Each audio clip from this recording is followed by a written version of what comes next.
yung way din ng pagkuha ng datos ng PSA, kasi super old school pa, 'di ba? Parang pupunta, tatanungin yung isang member ng pamilya. Ganito madalas ang ginagawa, kakatok yan sa bahay nyo. Tatanungin, ilang kayo diyan? Oo, Ilan ang oo. nagtatrabaho? Without showing proof na yun talagang katotohanan dun sa sasagot sa mga PSA employees natin na nagkakandak nitong mga survey na ito. Meron bang ibang mas maayos na paraan na po pwede nilang gawin just to be sure na yung mga datos tama at malapit sa katotohanan? Kasi nga baka naman yung 14 million mas mataas pa yung bilang ng mas maraming mahirap na Pilipino kaysa dun sa inilalabas po nila.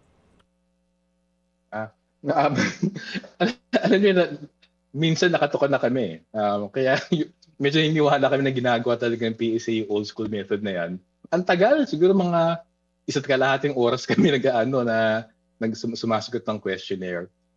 May halaga actually yung ganong klase kasi habang yung ekonomiya ng Pilipinas ay napakatasado, habang maraming kita ng mga Pilipino ay hindi sa formal sector, hindi tulad halimbawa sa US na marami ay sahuran, tapos nagulat yan sa kanilang Internal Revenue Service. Sa Pilipinas kasi, mayorya ng mga Pilipino, 8 sa 10 Pilipino, nasa informal sector. So hindi actually pumapasok sa sistema ng bürokrasya ng gobyerno yung ulat kung magkano ang nakita nila. So obligado talaga tayo mag-house to house na survey para tanungin kung magkano kinikita nila. So kami, naniniwala naman kami dun sa integrity ng PSA data. Ang mas issue namin, masyado madalang. Oo, every 2 pero years. tama kayo, pwede naman mag-rapid survey eh. Halimbawa yung ginagawa ng SWS, Oh yeah. may say naman yun yung self-rated poverty. Kaya na nagagawa ng quarterly yan kasi simplified form siya. Paano so yung yun? Paano, SWS nagkasya doon sa budget nila. paano nila ginagawa yan? At kung posibleng ganun din yung gagawin? At mas accurate ba yon yung ginagawa ng SWS?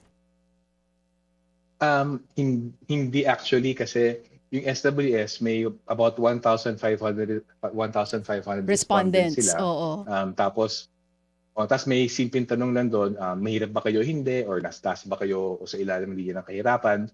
Pero may halaga yun kasi bibigyan mo naman talaga ng ng emphasis at ng credibility yung pag-ulat ng respondent kung ang tansya niya sa lagay niya sa buhay. Ang limitasyon nun, ganun kasimple lang. Mahirap ka ba o hindi?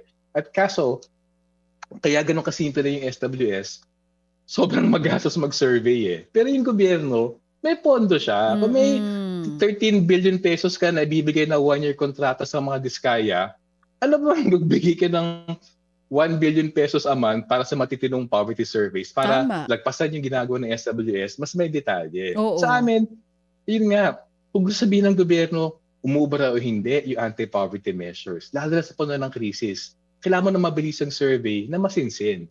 At kung gusto ng gobyerno, pwede naman gawin yan eh. Kaso, kung di yan bibigyan ng sapat na atensyon, magkakasya tayo dun sa no offense dun sa mabilis ang survey ng SWS at even yung mga ginagawa ng ibon. Pero sa amin, ang point lang ngayon, kung seryoso yung gobyerno na malaman yung lawak-lalim ng problema, may mga data set naman siya, pero dapat seryosohin talaga yung pagkwenta na mas madalas at mas detalyado.